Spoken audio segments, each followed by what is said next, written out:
भक्ति का स्वरूप कैसा होता है? क्या ईश्वर केवल शास्त्रों और मंदिरों में ही मिलते हैं? नहीं, ईश्वर वहाँ मिलते हैं जहाँ भाव की गहराई होती है।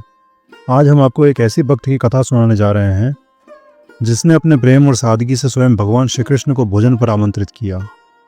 राजस्थान की उस अलौकिक भक्त की कथा जिन्हें मारवाड़ की मीरा कहा गया, कर्मा बाई। इस कथा को अंत तक जरूर देखिएगा क्योंकि ये आपको भक्त और भगवान के बीच अटूट प्रेम और विश्वास को दर्शाएगी।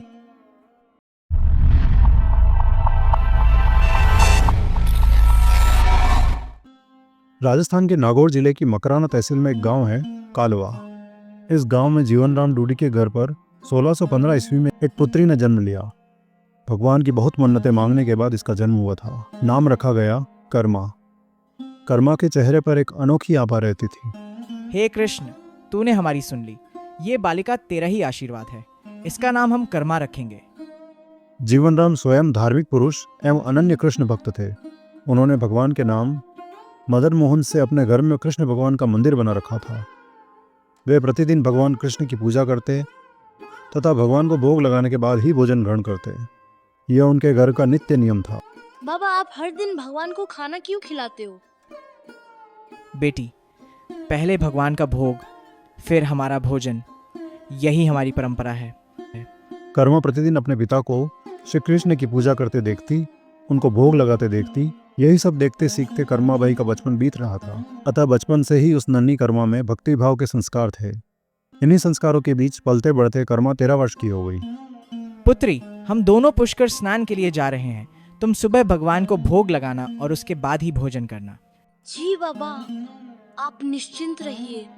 मैं प्रभु को भोग जरूर लगाऊंगी। माँ पिता के पुष्कर तीर्थ यात्रा के लिए जाने पर कर्मा ने सुबह स्नान आदि कर बाजरे का खिचड़ा बनाया और पूजा के लिए अपने घर में बने भगवान के मंदिर के समीप आ गई। हे प्रभु, भूख लगे तो भोग लगा हुआ है, आप भोग ग्रहण कर लेना। तब तक मैं घर के और काम कर लेती हूँ। कर्मा कुछ देर बाद वापस आती है और देखती है तो भोग वैसा ही रखा है। क्या पता भगवान जी को खिचड़े में स्वाद ना आ रहा हो, इसलिए ग्रहण नहीं कर रहे। इसमें घी की या गुड़ की कमी रह गई क्या? फिर जाकर उसने और गुड़ व घी मिलाया और वहीं बैठ गई, लेकिन भगवान ने फिर भी भोग ग्रहण नहीं किया। तब मायूस होकर उसने कहा, हे प्रभु, आप भोग ग्रहण कर लीजिए।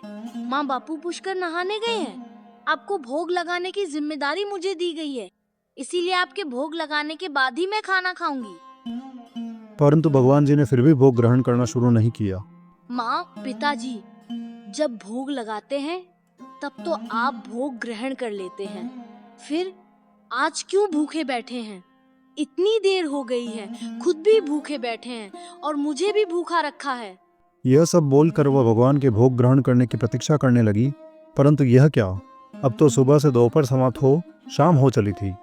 भूखी कर्मा अब रुआंसा हो गई और दुखी हो रोते हुए बोली, हे भगवान जी, आप ग्रहण कर लीजिए भोग, अन्यथा मैं भी भूखी ही रह जाऊंगी। तभी मूर्ति से आवाज आती है, कर्मा, तुमने पट बंद किया ही नहीं तो मैं भोग ग्रहण कैसे करूं?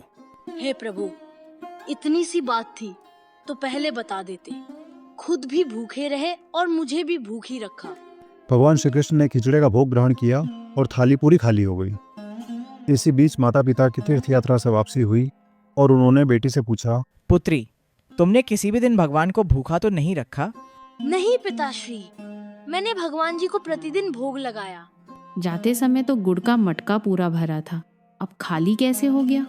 रोज भगवान कृष्ण आते थे और खीचड़े का भोग ग्रहण करते थे। कहीं मिठास कम न हो जाए, इसलिए खीचड़े में गुड़ कुछ ज्यादा डाल दिया। कर्मा ने पहले दिन हुई परेशानी के बारे में भी बता दिया। माता पिता चकित रह गए। उन्होंने सोचा, क्या पता कर्मा ने ही पूरा गुड़ खा लिया हो, कल देख लेंगे। अगले दिन पट खुलने पर उन्होंने देखा थाली पूरी खाली थी। भगवान सच में खा गए? अब कर्मा का जीवन प्रभु के भोग से ही आरंभ होता। वह सोचती कहीं प्रभु को भूख न लगी हो। अब वह सबसे पहले भोग बनाती, फिर बाकी काम करती। जब कर्मा के माता पिता इस संसार से चले गए तब वह एक दिन प्रभु की मूर्ति को अपने साथ लेकर तीर्थ यात्रा पर निकल पड़ी। हे मेरे कान्हा, अब आप ही मेरे साथ हैं। जहाँ मैं जाऊंगी वहाँ आपको भी साथ चलना होगा। लेकिन कर्मा की भक्ति ऐसी थी कि उसे हर दिन भोग के लिए खिचड़ा बनाने का साधन सहज ही मिल जाता। तीर्थ यात्रा करती हुई कर्मा जब जगन्नाथपुरी पहुंची तो वहां रुकने का निश्चय किया। वह हर दिन खिचड़ा बनाकर भगवान को भोग लगाती और पट बंद कर देती। एक दिन एक बालक आता है। माता, घी की बहुत सुगंध आ रही है, क्या थोड़ा भोजन मिलेगा? हाँ पुत्र, बचा है, तुम बैठो, मैं तुम्हें देती हूँ। बालक बड़े प्रेम से खा रहा था। माता, क्या मैं कल भी आऊं तो तुम खिचड़ा खिलाओगी? हाँ बेटा, तुम प्रतिदिन आओ, मैं तुम्हें खिचड़ा खिलाऊंगी। वह बालक प्रतिदिन आता और कर्मा के हाथ से खिचड़ा खाता। हे देवी, आप बहुत धार्मिक हैं, परंतु बिना नहाए भगवान को भोग नहीं लगाना चाहिए। शास्त्रों में यह वर्जित है। जी साधु बाबा, आपने जो कहा वह सही है। मैं इस बात से अनभिज्ञ थी, अब से ध्यान रखूंगी। नहाने और सफाई में देर हो जाती, अब भोग में देर होने लगी। बालक आता और कहता, माता, देर हो रही है, भूख लगी है, भोजन दो।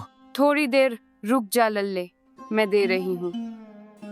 भगवान अब जल्दी जल्दी खाकर भागते और मंदिर में जाते, लेकिन उनके मुख पर खिचड़े का जूठन लगा रहता। इतने दिनों से जब जगन्नाथ मंदिर में भगवान के दर्शन होते तो उनके मुख पर खिचड़े की जूठन लगी होती।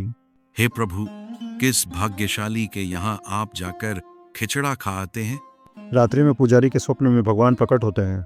हे भक्त, मैं कर्माबाई के घर प्रतिदिन खिचड़ा खाने जाता हूँ। अब साधु के कहने से उसमें देरी हो जाती है, इसलिए खिचड़ा मेरे मुख पर लगा रह जाता है।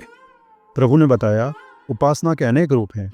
जहाँ ज्ञान आवश्यक है वहाँ भक्ति में प्रेम सर्वोपरि है। साधु का कहना गलत नहीं था, पर भक्ति नियमों से परे होती है।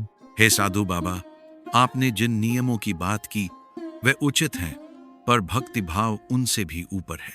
हे देवी, मुझे क्षमा करें, आपकी भक्ति को मैं न समझ सका। कृपया जैसे पहले भोग लगाती थीं, वैसे ही लगाइए। जैसी प्रभु की इच्छा, मैं कल से पहले की तरह ही भोग लगाऊंगी। ऐसे ही कई वर्ष बीते। एक दिन भगवान ने भोग ग्रहण नहीं किया। उनकी आंखों से अश्रु बह रहे थे। हे प्रभु, हमने क्या अपराध किया, कृपा करके भोग ग्रहण कीजिए।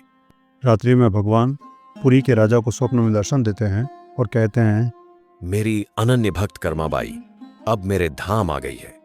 अब मुझे बालक की तरह कौन खिचड़ा खिलाएगा। हे प्रभु, आज से आपके भोग में प्रतिदिन कर्माबाई का खिचड़ा चढ़ेगा। उसी दिन से जगन्नाथ मंदिर में कर्माबाई के खिचड़े को भी भोग में स्थान मिला। कर्मा की सरल भक्ति ने नियमों से परे प्रभु को अपने वश में कर लिया। भक्ति न जाति देखती है, न वेश, न अवस्था। प्रभु का प्रेम पाने के लिए केवल एक शर्त है, निश्चल भाव। कर्माबाई की कथा हमें सिखाती है कि जहाँ प्रेम है वहाँ प्रभु स्वयं आ जाते हैं। अगर आपको ये कथा प्रेरणादायक लगी हो तो इसे ज़रूर शेयर करें, वीडियो को लाइक करें और चैनल को सब्सक्राइब करें। अपने जीवन में भी कर्मा जैसी निष्कलंक भक्ति का एक अंश लाने का प्रयास करें। जय श्री कृष्ण।